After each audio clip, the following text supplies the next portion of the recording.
आदाब, नमस्कार नाजरीन, खैर मकदम है आपका प्रोग्राम जानकारी से कामयाबी तक के एक नए शुमारे में।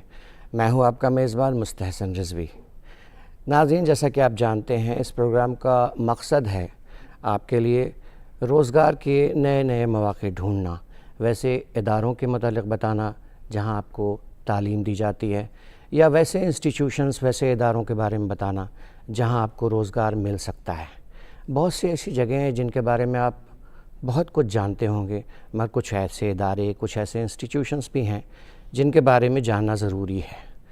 तो आज जिस इदारे, जिस इंस्टीट्यूशन के मतलब हम बात करेंगे वो है नेशनल फ़िज़िकल लेबोरेटरी।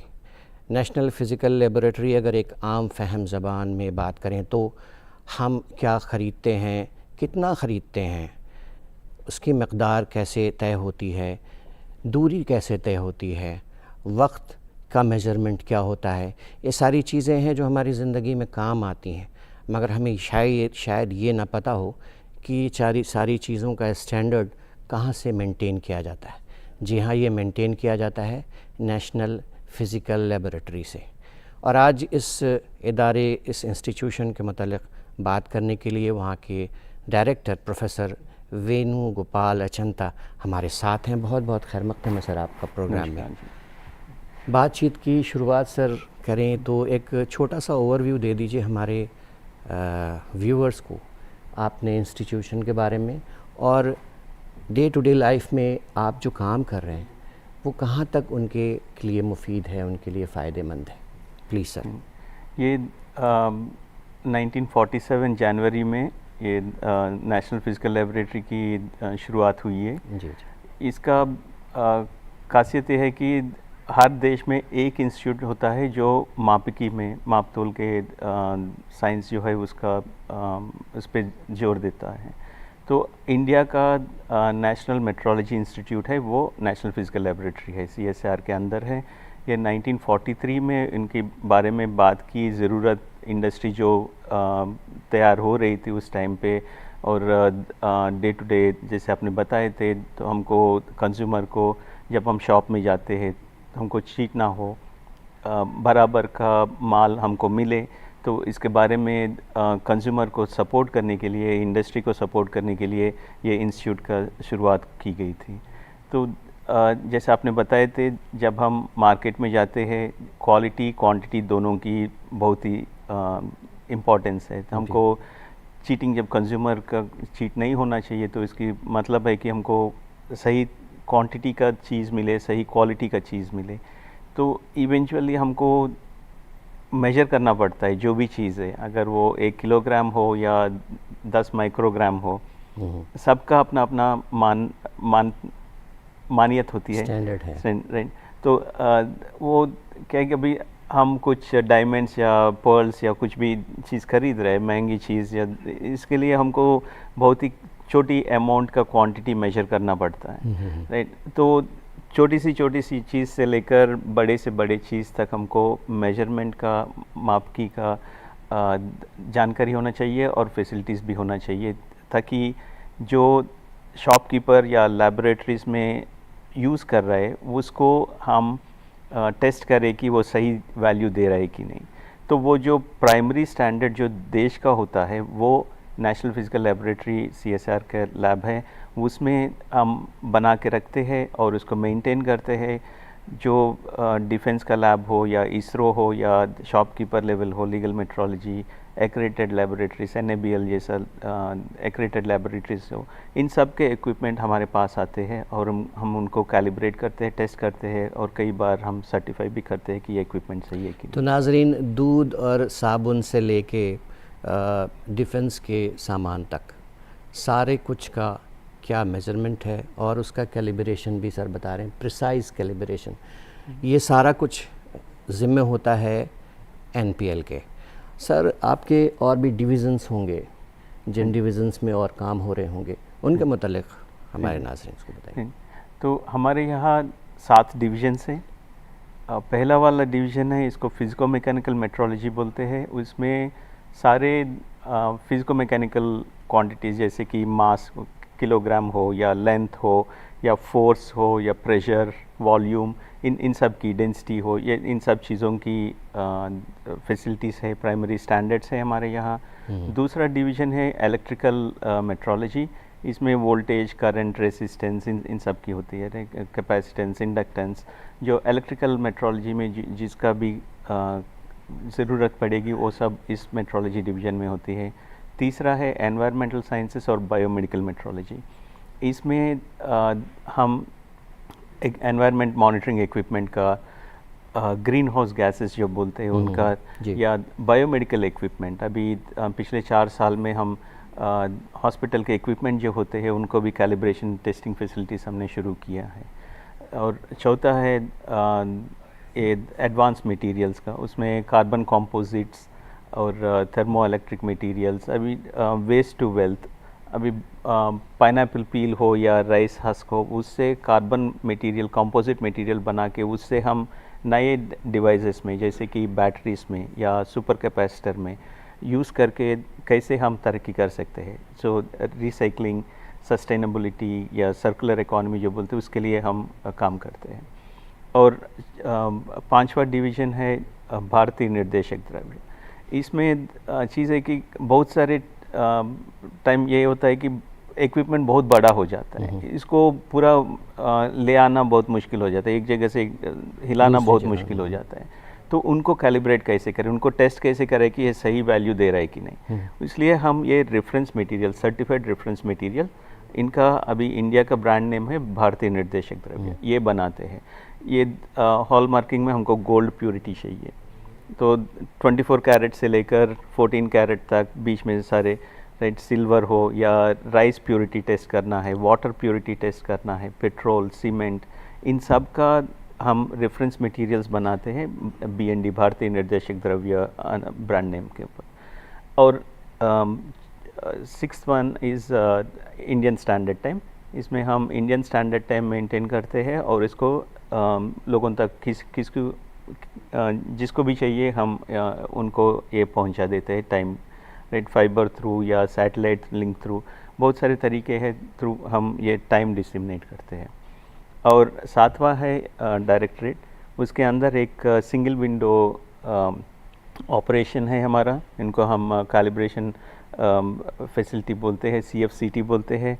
तो उसके अंदर किसी को भी NPL का जो फैसिलिटीज़ है यूज़ करना है, उनको किसी का इक्विपमेंट कैलिब्रेट करना है, तो उनको खाली एक छोटा सा सिंपल फॉर्म होता है ऑनलाइन, उसको भरना है, ईमेल चला जाता है ऑटोमेटिकली और हमारे साइड से रिप्लाई आता है कि ये है आपका पैरामीटर्स जो भी कैलिब्रेट करना है उसके हिसाब से ये हमारे पास है और इनका वैल्यू इतना है, इतना टाइम लगेगा, वो सब इन्फॉर्मेशन हमको एक सिंगल शॉट में मिल जाता है। गोया के 7 डिविज़न्स हैं आपके और इन 7 डिविज़न्स में डिफरेंट फील्ड में जो मेजरमेंट रिलेटेड बातें हैं वो आप फिक्स करते हैं, वो अश्योर करते हैं। तो अभी बातचीत का सिलसिला जारी रहेगा। NPL के मुतालिक NPL क्या है, आइए देखते हैं इस छोटी सी रिपोर्ट में।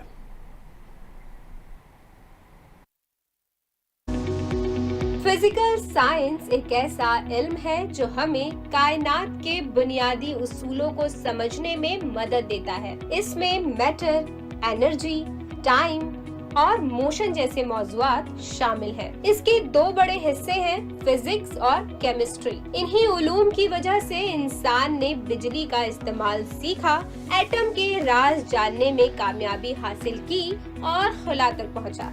ये इल्म हमारी रोजमर्रा जिंदगी को भी आसान बनाता है।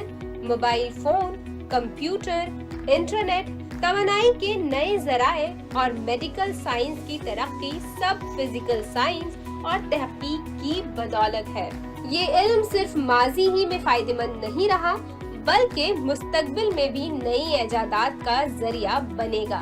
भारत में एक अहम तहकीकी इदारा है जिसे नेशनल फिजिकल लेबोरेटरी NPL कहते हैं। ये इदारा 1947 में कायम हुआ और 1950 में सरदार वल्लभ भाई पटेल ने इसका इफ्तिताह किया। इसका मकसद ये था कि आजादी के बाद भारत साइंसी तौर पर खुद कफील हो सके। नेशनल फिजिकल लेबोरेटरी वक्त, लंबाई, वजन, दर्जे हरारत और बिजली की पैमाइश के लिए दुरुस्त मेयार फराहम करती है। इसके अलावा तवानाई, माहौलियात और मटेरियल साइंस में भी तहकीक करती है। यहाँ साइंसदान जदीद मशीनों के जरिए आलमी मेयार के मुताबिक तहकीक करते हैं। ये इदारा भारत की सनतों और तहकीकी कामों को सहूलत देता है और दुनिया भर में मुल्क का नाम रोशन कर रहा है। नेशनल फिजिकल लेबोरेटरी दरअसल साइंसी तरक्की, खुद किफालत और रोशन मुस्तकबिल की अलामत है। तो नाज़रीन, देख रहे थे आप NPL के मुतालिक ये रिपोर्ट।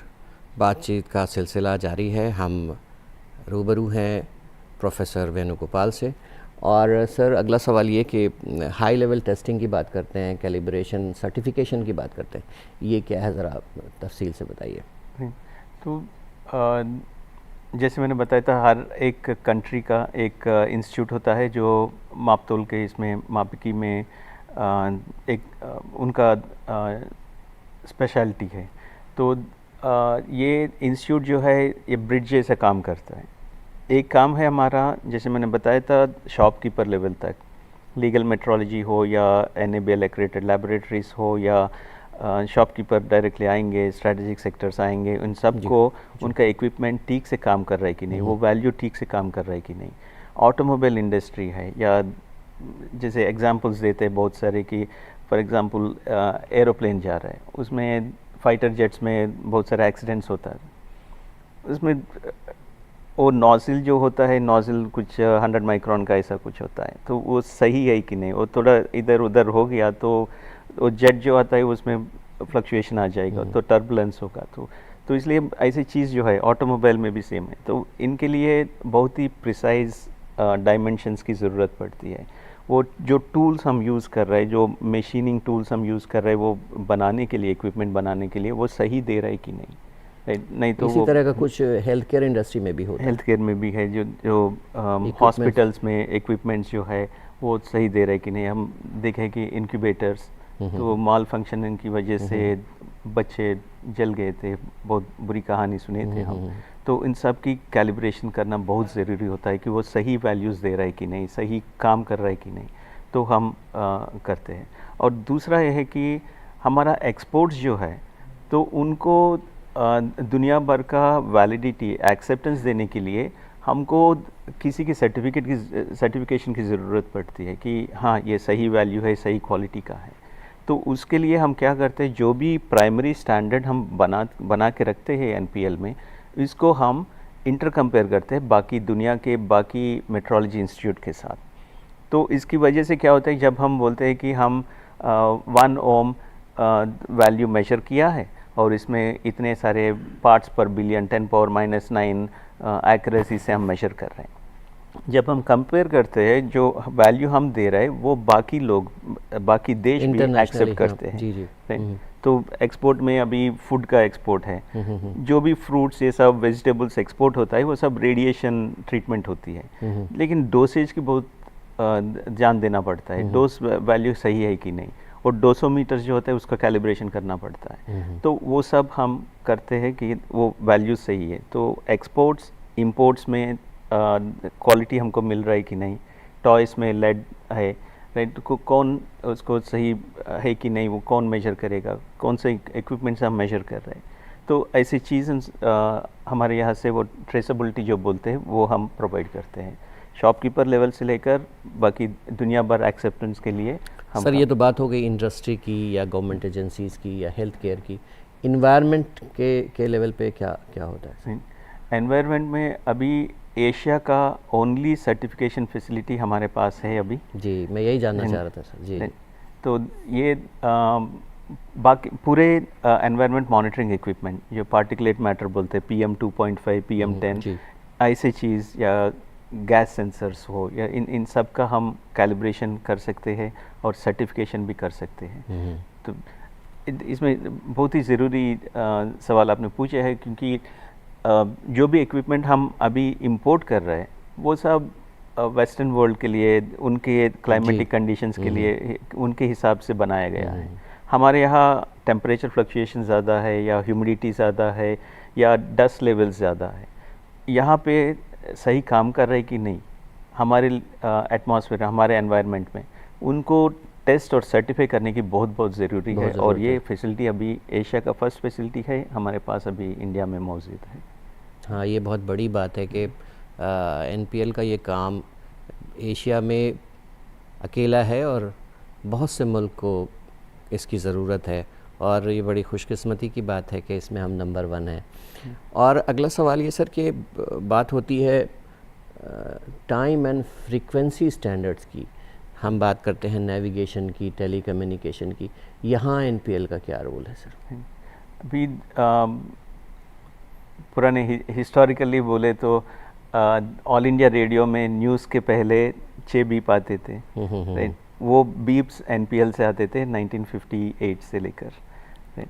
तो वो क्लॉक्स जो NPL में हम मेंटेन करते हैं उसके दौरान लाइक वो बीप्स मिलते थे, राइट? अभी इसरो के सैटेलाइट्स हो या किसी भी GPS आपने बताया था सैटेलाइट नेविगेशन हो, इसके लिए टाइम की बहुत ही इम्पोर्टेंस है। तो हमारा एटॉमिक क्लॉक्स है, दुनिया में 190 जगह से एटॉमिक क्लॉक्स का इंफॉर्मेशन जाता है BAPM हेडक्वार्टर्स में, फ्रांस में है।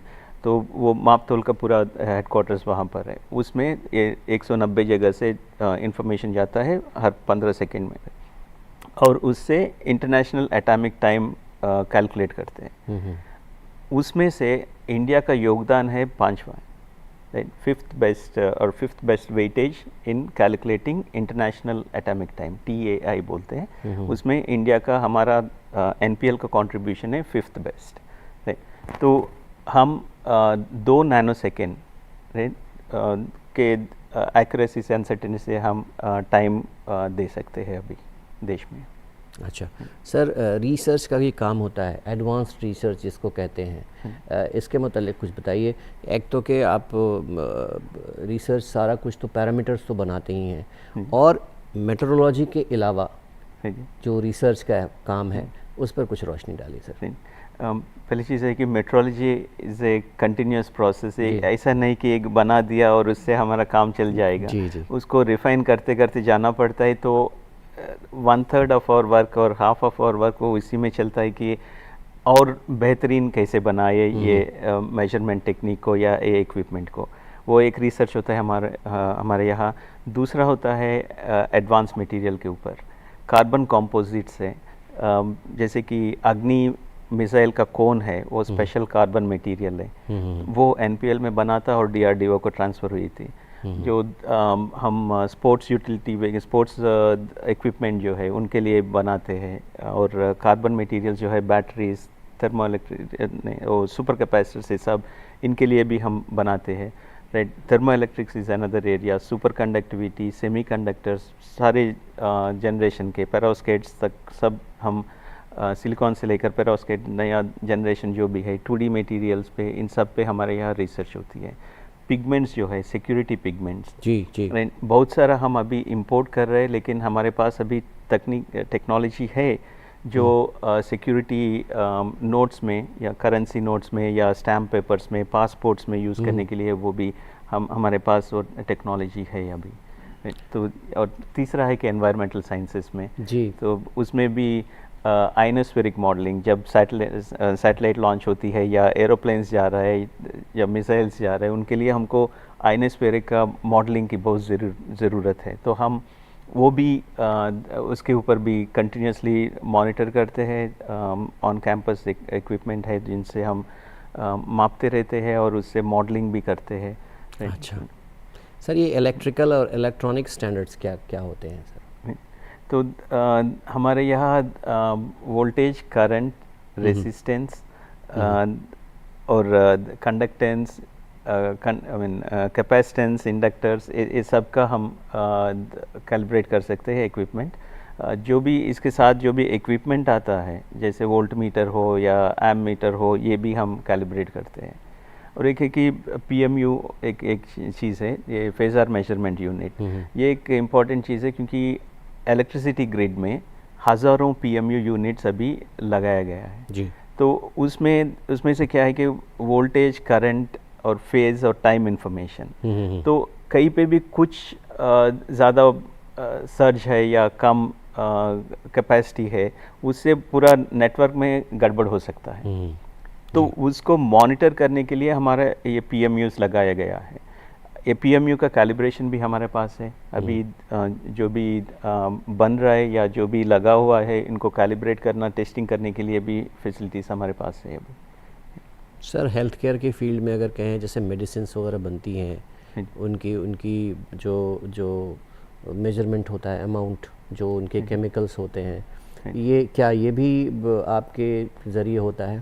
सही, उनको मास का जितना वेट हो रहा है वो बहुत ही इम्पोर्टेंट चीज़ है। सारे के सारे मेडिकल फार्मा कंपनी से उनका इक्विपमेंट हमारे यहाँ कैलिब्रेट होता है। और नया चीज़ हमने जो शुरू किया है मिनिस्ट्री ऑफ आयुष और मिनिस्ट्री ऑफ सिद्धा के पार्टनरशिप से, कि अपना ट्रेडिशनल मेडिसिन जो है उनमें भी जैसे कि हमारे किताबों से आया है या पूर्वजों से आया है कि ये इतना सा क्वांटिटी ले लो, राइट, चुटकी भर का ये एक क्वांटिटी डालो, उसकी एक्यूरेसी जी। हाँ, तो अभी वो चुटकी का क्वांटिटी क्या है वो भी हम अपना जो SI सिस्टम से, इंटरनेशनल सिस्टम ऑफ यूनिट्स, जो 7 पैरामीटर्स है, उनके दौरान हम बदली कर रहे हैं या लिस्ट करने के लिए। अभी इतना सीड का पाइन सीड का क्वांटिटी है, तो उसका वॉल्यूम क्या होता है, इस साइज़ के हिसाब से इसका वॉल्यूम क्या होता है, वो मेजर करके डॉक्यूमेंट करने की कोशिश कर रहे हैं। सर ये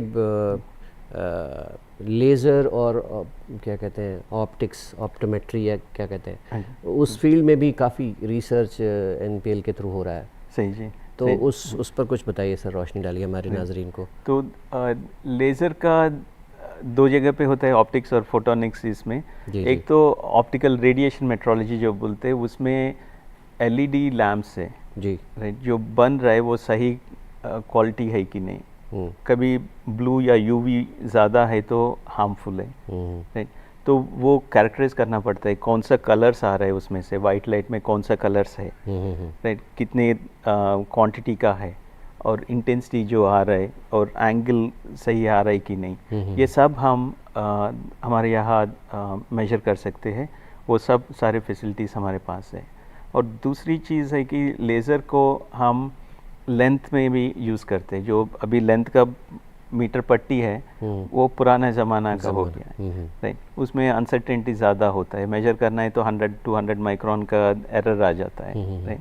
लेकिन अभी लेज़र यूज़ करके दो बीम्स इंटरफेयर करके इंटरफेरेंस को लेते हैं, और उससे हम नैनोमीटर लेवल तक हम प्रेसिशन से मेजर कर सकते हैं लेंथ को, राइट। अभी नया टाइप्स का लेज़र्स भी आया है, जैसे कि ऑप्टिकल फ्रीक्वेंसी कोम बोलते हैं। उससे फ्रीक्वेंसी भी हम बहुत ही प्रिसाइजली मेजर कर सकते हैं, और ये भी हम कर सकते हैं कि वो वेवलेंथ क्या है, कलर क्या है, या अच्छे से लेंथ का भी हम माप कर सकते हैं अभी। सर ये तो बात हो गई रिसर्च की। रिसर्च के अलावा सर एकेडमिक्स में भी आपकी तरफ से कुछ वो है? सही, उस पर रोशनी डालिए। आपका कोई अपना इदारा, क्योंकि पहले जब रिसर्च होता था तो शायद आप एसोसिएट हो जाते थे किसी यूनिवर्सिटी से, और जिसको कहते हैं डिग्री ऑनर करना उसका काम होता था। अब शायद आप लोग खुद ही ट्रेनिंग के अलावा डिग्री भी वो करते हैं, उस पर कुछ रोशनी डालिए। CSIR लैब्स पहले जैसे आपने बताए थे, कोई यूनिवर्सिटी या IIT या किसी से हम रिलेशन रखते थे कि डिग्री काम यहाँ पे हो, डिग्री आप दे दो, राइट। तो उसके लिए हम वहाँ से एक गाइड या को गाइड को लेते थे। अभी ACSIR करके सारे CSIR लैब्स, अभी ICMR के लैब्स भी ACSIR के अंदर है। तो ACSIR हमको हमारे स्टूडेंट्स को डिग्री देती है। एक तो PhD हो गई है वहाँ से, दूसरा NPL में हम डिप्लोमा कोर्स भी एक है 2 साल का, ये precision measurement and quality control PMQC में डिप्लोमा भी कराते हैं। ये बच्चे जो भी ग्रेजुएट होते हैं उनको ये हॉट केक्स है। इंडस्ट्री में हर एक में क्वालिटी का एक डिपार्टमेंट होती है, क्वालिटी एक्रेडिटेड लेबोरेटरीज होगा, राइट। इनमें से उनको जॉब ज़रूर मिल जाते हैं। तो PMQC डिप्लोमा एक और कराते हैं। और इसके अलावा हम इंस्टीट्यूट्स, स्कूल्स, कॉलेजेस, इन सब सारे बच्चे जिनको भी अपने कोर्स में प्रोजेक्ट करना है, वो आके 6 महीने से लेकर 2 साल तक अपने यहाँ प्रोजेक्ट्स भी करते हैं। तो ये सब मैन पावर ट्रेनिंग के अंदर होता है। सर, आपका इदारा, आपका इंस्टीट्यूशन इतना कुछ कर रहा है, एक आम आदमी अगर उसको देखना चाहे तो ऐसा कोई ऐसा दिन होता है जिस दिन आप उसको आम लोगों के लिए भी खोल देते हो? हाँ जी, साल में कम से कम 2-3 बार हमारे यहाँ ओपन डे होती है। एक तो CSIR फाउंडेशन डे, तो 26 सितंबर, उसके आसपास में एक दिन होता है, पूरा लैब्स खुलते हैं, आम आदमी भी आ सकते हैं, जस्ट वॉक इन कर सकते हैं। स्कूल्स के बच्चे आते हैं, करीब 3000 से 4000 के बीच में स्टूडेंट्स आते हैं पूरा एक दिन में। वो उनको लैब्स दिखाते हैं, जितना तक हो सके NPL के बारे में, रिसर्च के बारे में, जो मापतोल की दुनिया में क्या हो रहा है, ये सब हम उनको दिखाते हैं। ये कम से कम 3 या 4 बार साल में हम ओपन डे मनाते हैं, किसी न किसी ओकेशन में। और ये भी हम करते हैं कि माननीय मंत्री जी का प्रोग्राम था, उनका आइडियाज़ थे 1 वीक 1 लैब और 1 वीक 1 थीम। एक वीक के लिए हम पूरा लैब्स खोल के रखे हैं, स्टेक होल्डर्स हो, इंडस्ट्री पार्टनर्स हो या एजुकेशनल इंस्टीट्यूट्स हो, इन सबको हम बुला के रखते हैं। इसके अलावा कोई भी इंस्टीट्यूट, कोई भी कॉलेज या एजुकेशनल इंस्टीट्यूट के बच्चे टूर पे आना चाहते हैं तो हम तैयार हैं। पहले last Thursday of every month हमारे यहाँ विजिटर्स के लिए होता था। अभी ऐसा कुछ फिक्स नहीं है। कोई कॉलेज केरला से आना चाहते हैं या जम्मू से आना चाहते हैं, हम आपको लगता है ये बहुत अच्छा होगा और बहुत ज़रूरी भी है कि जो आम लोग हैं या वो लोग जो कि इस फील्ड में आना चाहते हैं, उनको डायरेक्ट इंटरेक्शन हो इंस्टीट्यूशन का, और वहाँ से चीज़ों को भी देखें, लोगों से भी मिलें, बहुत सी बातें जानें। तो नाज़रीन, बातचीत का सिलसिला अभी जारी रहेगा। हम बात कर रहे हैं प्रोफेसर वेणुगोपाल से, और अभी तक हम इस इदारे के मुतालिक बात कर रहे थे ताकि आप में दिलचस्पी पैदा हो। अब जो गार्जियंस बैठे हैं, जो स्टूडेंट्स बैठे हैं, जो लोग इसको देख रहे हैं, यहाँ तक तो बात हो गई इंस्टीट्यूशन की। अब आपके काम की बात करते हैं, आपके मुतालिक बात करते हैं। अब हम बात करेंगे इसमें रोज़गार के ज़राए क्या हैं, कैसे आप तालीम हासिल करें, कैसे पढ़ें, यहाँ वैकेंसीज़ कैसे आती हैं, कैसे लोग इस फील्ड में आते हैं। अभी तक की NPL की दुनिया आपने देख ली, आपको उम्मीद है कि आपको बहुत अच्छी रोमांचक लगी होगी। और अब बात करते हैं, सर, कोई स्टूडेंट है, 10th कर लिया उसने, NPL में आना चाहता है, क्या करें? कुछ बच्चे हैं 10th के 12th के हो, वो आके हमारे यहाँ साइंस का एक्सपेरिमेंट करते हैं। हमारे यहाँ CSIR का एक प्रोग्राम है, जिज्ञासा प्रोग्राम। जी जी। उसके थ्रू बच्चे आते हैं। कभी कभी वो अपने आइडिया, जैसे भी कुछ पेंडुलम के ऊपर काम करना है या कुछ इलेक्ट्रिकल मेजरमेंट के ऊपर काम करना है, तो अपने आइडिया से आते हैं और बोलते हैं कि मुझे ये करना है। तो उनको हम फैसिलिटेट करते हैं कि हाँ करो, और गाइड भी करते हैं हमारे लोग कि हाँ बाबू ये करो। लाइक जब उनका छुट्टियाँ होती है, उस टाइम पे आके 15 दिन से 1 महीना 2 महीना वो स्पेंड करते हैं। तो वो एक अपॉर्चुनिटी है जो जहाँ पे वो आके हमारे साइंटिस्ट के साथ जुड़े और काम कर सके, ताकि वो जिज्ञासा और बढ़े। सो कितना अच्छा होता होगा कि एक ऐसा लैब जो कि वेल इक्विप्ड है और क्या कहते हैं, प्रेसिजन और स्टैंडर्ड की बात तो सबसे ऊपर है ही, और उसके साथ साथ वहाँ बड़े बड़े साइंटिस्ट हैं। स्टूडेंट्स के लिए अच्छा मौका, जाएं वहाँ, अपना एक्सपेरिमेंट करें, उनसे गाइडेंस लें। इसके अलावा अगर आप पढ़ रहे हैं, आपने 12th किया है, आप इंजीनियरिंग की तरफ जा रहे हैं, आपकी भी ख्वाहिश है कि आप इस तरह से मुल्क की खिदमत करें और अपना मुस्तकबिल और सुनहरा बनाएं, तो स्टूडेंट कैसे, आपके यहाँ रिक्रूटमेंट का क्या प्रोसीजर क्या है सर? रिक्रूटमेंट हर एक CSIR लैब में सेंट्रलाइज फैसिलिटी है, तो वो हम एडवर्टाइज़ करते हैं। एडवर्टाइजमेंट के अगेंस्ट किसी को भी अप्लाई करना पड़ता है, तो जो स्पेसिफिक पोस्ट होते हैं उनके थ्रू। तो हम लेते हैं MSc students, engineering, BE, BTech वाले, एमटेक वाले, पीएचडी वाले, पीएचडी प्लस एक्सपीरियंस वाले, सबको हम हमारे पास मौका मिलता है। तो क्या ये रिटन टेस्ट होता है या वॉक इन जैसा होता है? तो अभी तक लेवल के ऊपर होता है। सो साइंटिस्ट सी के लेवल पे जब हम लेते हैं वो खाली इनिशियल स्क्रीनिंग होती है, उसके बाद इंटरव्यू होती है। इंटरव्यू के दौरान हम सेलेक्ट करते हैं। और सर आपके यहाँ मैंने जैसा कि देखा कि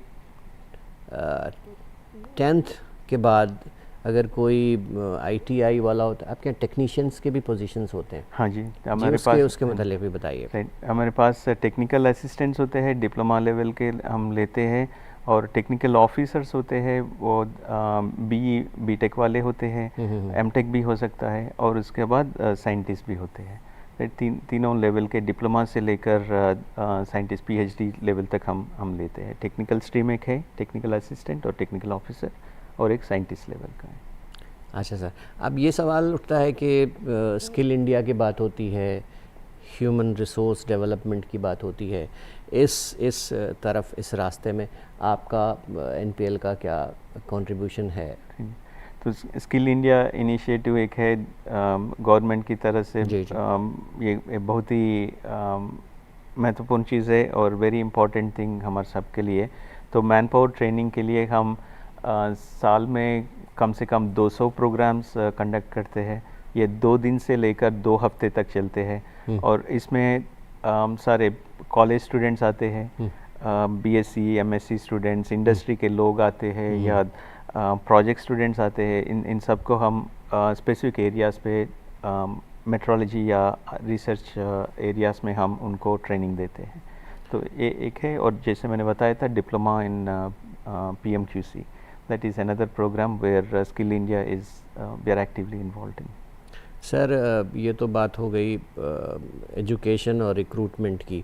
अब बात इस तरफ करते हैं सर कि आपको क्या लगता है, जब इस मिशन को शुरू किया गया था, NPL की जब नींव रखी गई थी, जो एक मकसद लेके बढ़ी थी सरकार, वो मकसद कहाँ तक पूरा होता है और कहाँ आगे तक जाना है सर? ये जैसे मैंने बताया था, क्वालिटी है या मेट्रोलॉजी है, मापतोल की दुनिया है, ये एक जर्नी है। कभी नहीं ये बोल सकते हैं कि मेरा क्वालिटी उच्चतम है और कुछ नहीं करना है।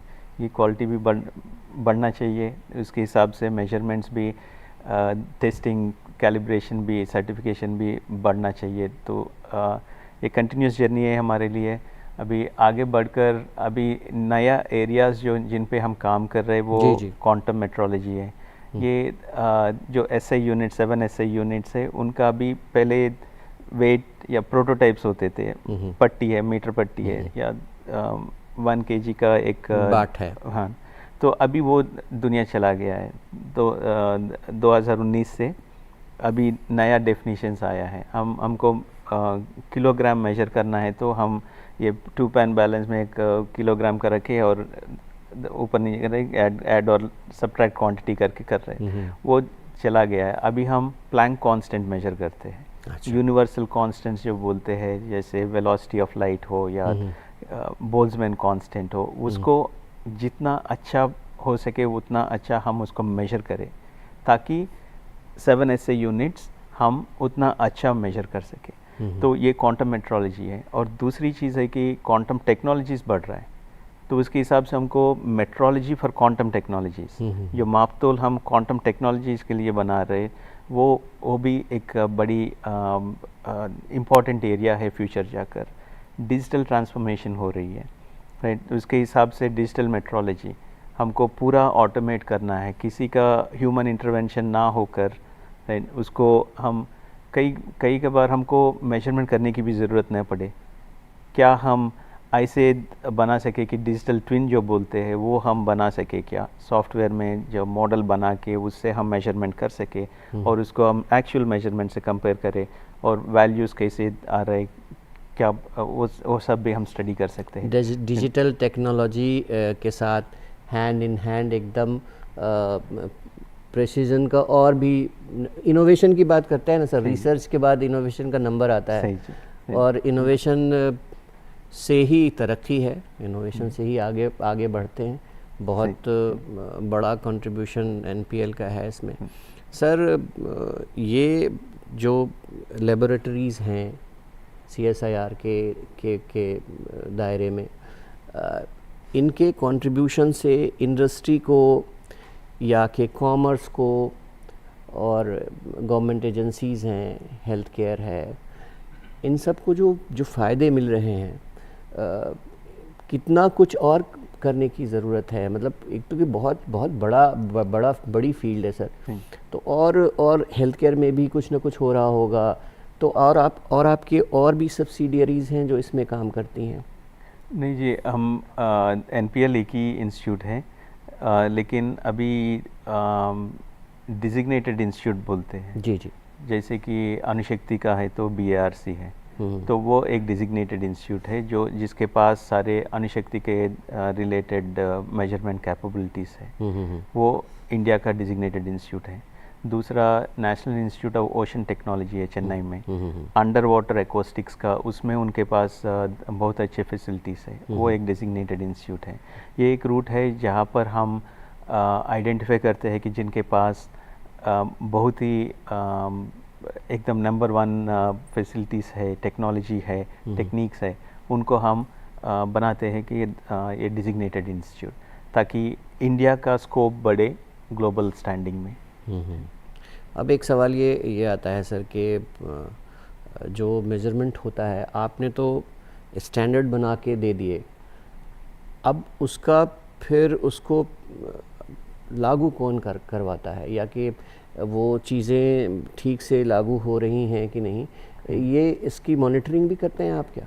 हम मॉनिटरिंग अभी वेट्स एंड मेजर्स का एक्ट है 1958 का, उसके दौरान जो एनफोर्समेंट एजेंसी है वो लीगल मेट्रोलॉजी डिपार्टमेंट है, मिनिस्ट्री ऑफ कंज्यूमर अफेयर्स के अंदर है। तो लीगल मेट्रोलॉजी वो इंश्योर करता है कि शॉपकीपर लेवल पे वो जैसे सही तरह के वेट्स यूज़ कर रहे हैं कि नहीं, वो एनफोर्स करते हैं। हम उनको सपोर्ट करते हैं through traceability, through providing primary standards. Sir ये कम्युनिकेशन में जो या नेविगेशन में अभी बात हो रही थी, इसका प्रेसिजन लेवल कितना होता होगा? क्योंकि अगर ये तो ग्लोबली होता है, और इसमें एक बात आपने कही कि हम इंटरनेशनल स्टैंडर्ड्स के और इंटरनेशनल पैरामीटर्स के साथ साथ चलते हैं, तो इसको कैसे आप डिफ़ाइन करने की कोशिश करेंगे? जैसे कि डिस्टेंस है, और जितना डिस्टेंस हम मूव कर रहे हैं, कौन सी वेलोसिटी से जा रहे हैं, तो उसके हिसाब से टाइम डिफाइंड है। तो अभी हमको वेलोसिटी पता है, जितना स्पीड से हम जा रहे हैं, तो उसके हिसाब से टाइम हमको प्रिसाइजली मिला, तो डिस्टेंस कितना मूव हुआ, किस डायरेक्शन में मूव हुआ, वो भी पता चल जाता है। अच्छा। तो अभी वर्ल्ड में बेस्ट है 1 सेंटीमीटर का एक्यूरेसी भी मिल सकता है। जो हमारे पास है 2 नैनोसेकेंड के हिसाब से हमको सब मीटर एक्यूरेसी आराम से मिल जाता है। सर नैनो टेक्नोलॉजी की बात हुई, एक सवाल मेरे मन में आता है कि सर इसमें भी रिसर्च का काम बहुत हुआ है। सही जी। तो इसमें हमने अभी तक क्या क्या सर अचीव किया है? कुछ नई बात या कुछ ऐसी बात जो कि हमारे देखने वाले शायद ना जानते हों? जी, एक क्वांटम टेक्नोलॉजीज़ का लिया तो एक एरिया है नैनो फोटोनिक्स। एक नैनो मटेरियल सब जानते हैं, लेकिन नैनो फोटोनिक्स बहुत कम लोग जानते हैं। राइट, इसको जैसे कि एटॉमिक क्लॉक है, एटॉमिक क्लॉक के बारे में हम सोचे तो हम हमारे रूम फुल का एक बड़ा गोला दिखता है, वो वैक्यूम पंप से सब दिखता है, लेज़र से सब। लेकिन आजकल एक चिप अपना जस्ट वॉच जैसा ही, राइट, एटॉमिक क्लॉक अभी मिल रहा है, राइट, एक यूएस कंपनी बना रही है। तो नैनो फोटोनिक्स के बेसिस पे हम एटम चिप्स के और हम बढ़ रहे हैं, राइट। तो वो स्ट्रक्चर्स, प्रिलिमिनरी स्ट्रक्चर्स बनाए हैं। तो जैसे स्टेल्थ कोटिंग्स होता है, राइट, वो भी अभी इंडिया में बनी है, राइट। तो सिंगल फोटोन सोर्सेस है, सिंगल फोटोन डिटेक्टर्स है, तो ये सब एनपीएल में भी बने हैं। तो हम भी क्वांटम रैंडम नंबर जनरेटर्स बोलते हैं, वो भी हमारे पास R&D थ्रू हमने बनाया है और टेक्नोलॉजी रेडी है अभी। तो कह सकते हैं हम कि अपना मुल्क जो इदारे हमने बहुत बहुत पहले क़ायम किए थे उनमें NPL का बहुत बड़ा कंट्रीब्यूशन है। सारा कुछ मेज़रमेंट और प्रेसिजन और एक्यूरेसी की बात होती है। एक बात होती है कि ये सारी चीज़ें ज़रूरी भी हैं सर, क्योंकि जब कोई चीज़ काम कर रही है तो उसको मेज़र करना या कि उसमें कुछ ज़्यादा ना हो जाए, कुछ कमी ना रह जाए, एक एक्यूरेसी होनी चाहिए, ये बहुत ज़रूरी है। और ये दिखता नहीं है सामने से, मगर ये हर एक सेकंड, अब फिर नैनो सेकंड की बात हो जाएगी, हर एक सेकंड ये चीज़ें अपनी जगह पर काम करती रहती हैं। यहाँ से इंस्ट्रक्शन चले जाते हैं, पैरामीटर्स तय हो जाते हैं और इंडस्ट्री से लेके और सारा सब कुछ सभी लोग उसको फॉलो करते हैं। अब सर प्रोग्राम अपने ख़ात्मे पर पहुँच रहा है, अपने अख्तिताम पर पहुँच रहा है। कुछ सवाल और ले लेते हैं सर। आप स्टूडेंट्स को क्या मशवरा देना चाहेंगे जो 10th कर रहे हैं या 12th साइंस मैथ फिज़िक्स के हैं, कि किस तरह से वो आगे और साइंटिस्ट बने और NPL में आए और इस तरह से? जी, मेरा एक ही मैसेज होगा इनके लिए, यह है कि ये रूटीन 9 to 5 जॉब नहीं है, ये पैशन के साथ होना चाहिए, ये अंदर से होना चाहिए कि मुझे कुछ करना है। वही मैं कह रहा हूँ, जिनका पैशन है उनको एक डायरेक्शन सर आपकी तरफ से मिल जाता है as an expert, as a director, कि आप क्या करें कि आपको आसानी से ये रास्ता तय हो जाए। जी, रास्ता आसान नहीं है, रास्ता, क्योंकि रिसर्च डेवलपमेंट में, R&D में, रिसर्च में स्पेशली ऐसा नहीं कि हर रोज़ या हर महीना कुछ रिज़ल्ट मिल जाए। ये एक बड़ी समस्या है हमारे लिए। फंडिंग देते हैं और सोचते हैं कि अगले महीने कुछ रिज़ल्ट दे दो, नहीं होता है। कभी कभी 1 साल 2 साल भी बन जाते हैं। जो किबल बैलेंस मैंने बताया था, जो प्लैंक कांस्टेंट मेजर करने का, उसको बनाने में NPL UK वालों को 20 साल लगा था, राइट, पहले जो बनाए थे, राइट। तो उसका वैल्यू भी तो उतना ही होता है। बस, जी जी जी, राइट, हाँ सही है, उसका वैल्यू बहुत है, right, that is true, right. तो बच्चों के लिए यह है कि वो पैशन के साथ पेशेंस की भी ज़रूरत है, राइट, और मेहनत की ज़रूरत है, स्ट्रॉन्ग विल्ड होना चाहिए। और बात यह है कि आप जब जितना जल्दी हो सके उतना जल्दी, 12th में हो या डिग्री में हो, आप प्रोजेक्ट शुरू कर दीजिए।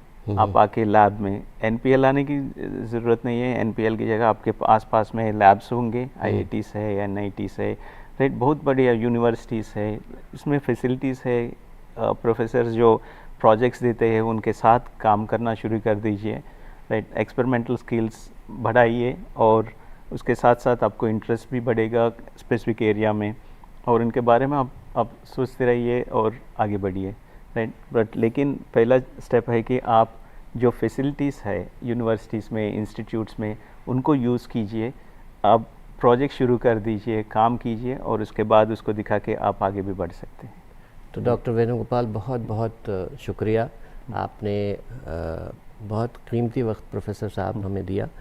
आप डायरेक्टर हैं, आपके वक्त की कितनी कीमत है ये हम समझ सकते हैं। और ये सारा काम जो एक इदारा कर रहा है, ये मुल्क की खिदमत है, मुल्क की आवाम की खिदमत है, और ये आप भी कर सकते हैं। आपको थोड़ी मेहनत करनी होगी, साइंस स्ट्रीम में है तो आप इस तरफ आगे बढ़ सकते हैं।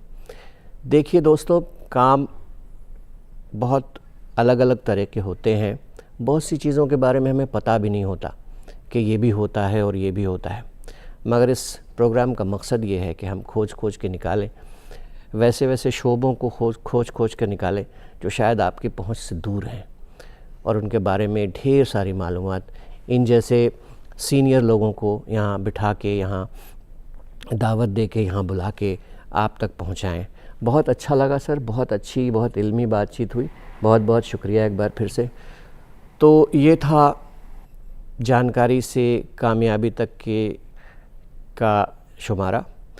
इसी के साथ मुझे मुस्तहसन रिजवी और जानकारी से कामयाबी तक की पूरी टीम को दीजिए इजाज़त। खुदा हाफिज़।